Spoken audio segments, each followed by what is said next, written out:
اعوذ باللہ من الشیطان الرجیم بسم اللہ الرحمن الرحیم۔ سورۃ نساء آیا 96۔ درجات منہ و مغفرۃ و رحمہ، اپنی طرف سے درجات اور مغفرت اور رحمت میں بھی اللہ تعالیٰ نے قدردانی کس طرح سے فرمائی۔ بیٹھنے والوں کے مقابلے میں درجات کی برتری، غلطیوں اور گناہوں کی معافی کا اعلان عام یعنی مغفرت، اللہ تعالیٰ کی طرف سے رحمت کا اعلان۔ درجات منہ، اپنی طرف سے درجات۔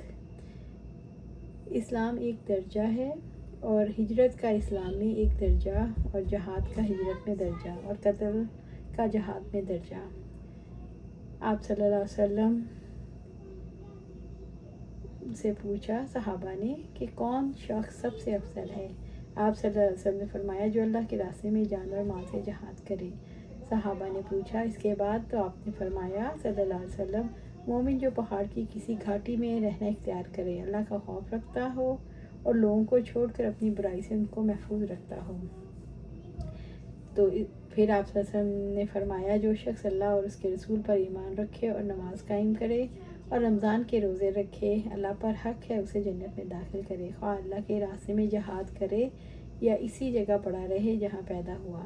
تو صحابہ نے عرض کیا یا رسول اللہ صلی اللہ علیہ وسلم، کیا ہم لوگوں کو اس کی بشارت نہ دیں؟ تو آپ صلی اللہ علیہ وسلم نے فرمایا جنت میں 100 درجے ہیں جو اللہ نے اپنی راستے میں جہاد کرنے والوں کے لیے تیار کیے ہیں۔ ان کے 2 درجوں میں اتنا فاصلہ ہے جتنا آسمان اور زمین کے لیے، اس لیے جب اللہ سے مانگو تو فردوس مانگو، کیونکہ وہ جنت کا سب سے درمیانی درجہ ہے اور جنت کے سب سے بلند درجے پر ہے۔ وہ مغفرت و رحمہ، اور مغفرت اور رحمت اللہ تعالیٰ کی صفت ہے، جو مستحق ہو اس کی مغفرت فرما دیتا ہے، اور رحمت اس کی طرف سے جس پر کی جاتی ہے اس کا احسان ہے۔ وَقَانَ اللَّهُ غَفُورًا رَحِيمًا، اللہ تعالیٰ ہمیشہ سے بخشنے والا نہایت رحم والا ہے۔ اللہ تعالیٰ نے بیٹھ رہنے والوں اور جہاد کرنے والوں کو اپنے غفور ہونے کا شعور دلایا۔ وہ کیسے انسانی کمزوریوں پر پردہ ڈھانپ دیتا ہے۔ اگرچہ اللہ تعالیٰ کا حکم بجا لانا تو فرض تھا، لیکن اللہ تعالیٰ قدردان ہے، رحیم ہے، اور صلہ عطا کرنے والا ہے۔ سورۃ نساء آیا 97۔ ان الذین توفاہم الملائکۃ ظالمی انفسہم قالوا فیم کنتم، یقیناً جو لوگ اپنی جانوں پر ظلم کرنے والے تھے ان کی روحیں فرشتے اس حال میں قبض کرتے ہیں کہ ان سے فرشتے کہتے ہیں تم کس حال میں تھے۔ اس آیت کریمہ میں اس شخص کے لیے سخت وعید ہے جو ہجرت کی قدرت رکھنے کے باوجود ہجرت نہیں کرتا اور دارالکفر میں ہی مر جاتا ہے۔ توفیٰ سے یہ دلیل ملتی ہے جس شخص نے وفات پائی اس نے اپنا رزق، عمر اور پورا عمل کر لیا۔ ظالمی انفسی، اپنی جانوں پر ظلم کرنے والے تھے۔ ظالمی انفسی، اپنی جانوں پر ظلم کرنا، اپنے اہل خاندان میں دارالکفر میں ذلت، کمزوری، مظلومیت کی زندگی بسر کرنا، اس کے باوجود ہجرت نہ کرنا۔ ان لوگوں کا ظلم یہ ہے کہ دارالاسلام میں آزادی کی صاف ستھری، شریفانہ اور اپنی مرضی کی زندگی گزار سکتے تھے، لیکن انہوں نے اپنے آپ کو اسلام، آزادی اور شرافت سے جان بوجھ کر محروم رکھا۔ ان کا اپنے نفسوں پر یہی ظلم تھا کہ وہ ہجرت کر سکتے تھے لیکن پس و پیش کرتے رہے۔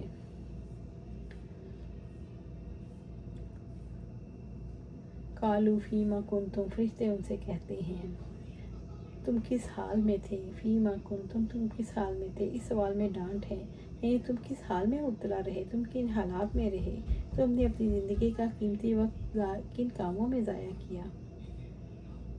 قالوا الم تکن ارض اللہ واسعۃ فتہاجروا فیہا، فرشتہ ان سے کہتے ہیں کیا اللہ تعالیٰ کی زمین وسیع نہ تھی کہ تم اس سے ہجرت کرتے۔ ارض اللہ، ارض سے مراد مدینہ ہے، لیکن عام حکم کے مطابق ہر وہ زمین ہے جہاں انسان اللہ کے دین پر عمل کرنے کے لیے ہجرت کر جائے۔ فاولئک مأواہم جہنم وساءت مصیرا، تو یہی لوگ ہیں انہی کا ٹھکانہ جہنم ہوگا اور بہت ہی بری لوٹنے کی جگہ ہے۔ ہجرت نہ کرنے والوں کا ٹھکانہ جہنم ہے۔ اس آیت کریمہ میں اس امر کی دلیل ہے ہجرت سب سے بڑا فرض ہے، اس کو ترک کرنا حرام بلکہ سب سے بڑا گناہ ہے۔ سورۃ نساء آیا 98۔ الا المستضعفین من الرجال والنساء والولدان، ان کمزور مردوں، عورتوں اور بچوں کے سوا۔ اللہ کے ہاں ہجرت سے معذور کون لوگ ہیں؟ جو کوئی تدبیر کرنے کی قدرت نہیں رکھتے، جن کے لیے کوئی راستہ نہیں کھل رہا، وہ مرد، عورتیں اور بچے جو بے بس ہیں، جن کے نکلنے کا کوئی ذریعہ نہیں۔ مستضعفین سے مراد فی الحقیقت معذور لوگ جیسے بیمار، بوڑھے، عورتیں، بچے اور کافروں کے قیدی مسلمان۔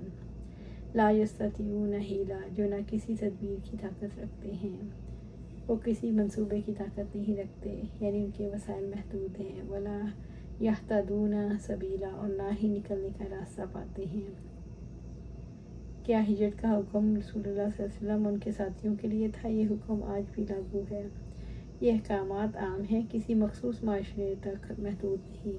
جب بھی اور جس ملک میں بھی مسلمان اپنے دین کے معاملے میں مشکلات میں مبتلا ہوں اور دنیا میں کہیں دارالسلام قائم ہو تو وہ شریفانہ اور پاک زندگی گزارنے کے لیے وہاں ہجرت کر کے جا سکتے ہیں۔ سورۃ نساء آیہ 99۔ فَأُولَٰئِکَ عَسَىٰ اللَّهُ أَن یعفو عنہم، چنانچہ یہ لوگ ہیں امید ہے اللہ تعالیٰ انہیں معاف کر دے۔ وہ مرد، عورتیں اور بچے جو نکلنے کا راستہ نہیں پاتے، اپنی جائیدادیں رشتہ داروں اور دوستوں کی وجہ سے نہیں بلکہ حقیقی طور پر مجبوریاں انہیں مجبور ہوں، انہیں معافی مل سکتی ہے۔ وَقَانَ اللَّهُ غَفُورٌ رَحِيمٌ، اور اللہ تعالیٰ ہمیشہ سے ہی نہایت معاف کرنے والا، بے حد بخشنے والا ہے۔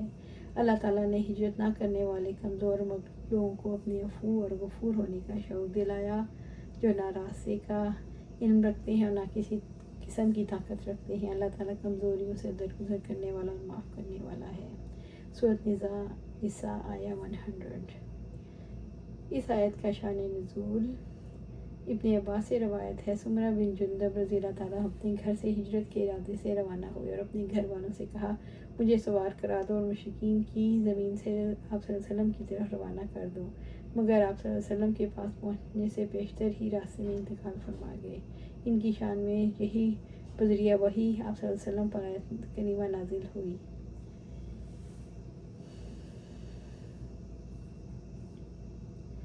وَمَن يُهَاجِرْ فِي سَبِيلِ اللَّهِ يَجِدْ فِي الْأَرْضِ مَرَاغَمًا كَثِيرًا وَسَعًا، اور جو کوئی اللہ کی راہ میں ہجرت کرے اور وہ زمین میں پناہ کی بہت جگہ اور بڑی کشادگی پائے۔ فی سبیل اللہ، اس میں اس بات کی دلیل ہے ہجرت صحیح مقصد اور خالص نیت سے ہونی چاہیے۔ وَمَن يَخْرُجْ مِن بَيْتِهِ مُهَاجِرًا إِلَى اللَّهِ وَرَسُولِهِ، اور جو اپنے گھر سے اللہ تعالیٰ اور اس کے رسول کی طرف ہجرت کرتے ہوئے نکلا، اللہ تعالیٰ آپ صلی اللہ علیہ وسلم کے راستے میں وطن چھوڑے گا۔ اس آیت میں ہجرت جیسے عمل کے لیے بھی نیت کی اہمیت واضح کی گئی۔ ثُمَّ يُدْرِكْهُ الْمَوْتُ فَقَدْ وَقَعَ أَجْرُهُ عَلَى اللَّهِ، پھر اسے موت پالے تو یقیناً اس کا اجر اللہ پر ثابت ہو گیا۔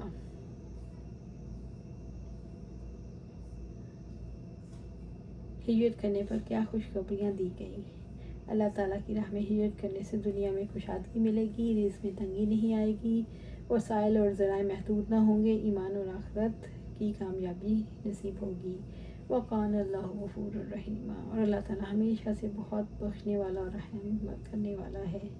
اللہ تعالیٰ نے اپنے لیے ہجرت کرنے والوں کو اجر عطا کرنے سے اپنے رحیم ہونے کا اور ہجرت کرنے والوں کو راستے موت آنے پر اجر عطا کرنے سے غفور ہونے کا شعور دلایا۔ یقیناً وہ کوتاہیاں معاف کر کے رحم کرنے والا ہے۔